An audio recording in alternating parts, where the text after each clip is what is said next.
This course is about ethical hacking. Now, you may have heard about hacking before, for example, from movies where the attacker tries to break into a system in order to steal financial data or to do certain damages. So ethical hacking is different in that with ethical hacking, it's legal, and they try to find these kind of problems with existing software with the goal to help the business owners fix those security holes. So the idea is that the business owner hires the ethical hacker, which tries to find those problems. And then the business owner knows those problems and it can fix them, which might be a lot harder if he doesn't do that, and then a real attacker comes into the system. So ethical hacking is often provided as a service to businesses, where businesses try to prevent a lot of security problems.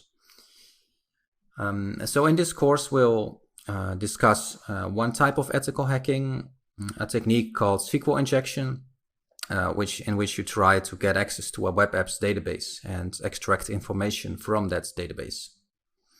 Now, of course, there are many different ways to do ethical hacking. There are many different ways of attacks, which we'll discuss in the next lecture. So sometimes ethical hacking, they are talking about penetration testing, which is a more neutral term, because when we say hacking, often in the media that's portrayed as like an illegal activity.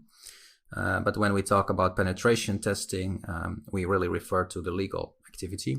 And ethical hacking also is just a reference to the legal activity where you help the business owner find the security holes that will help him or her fix those problems in their systems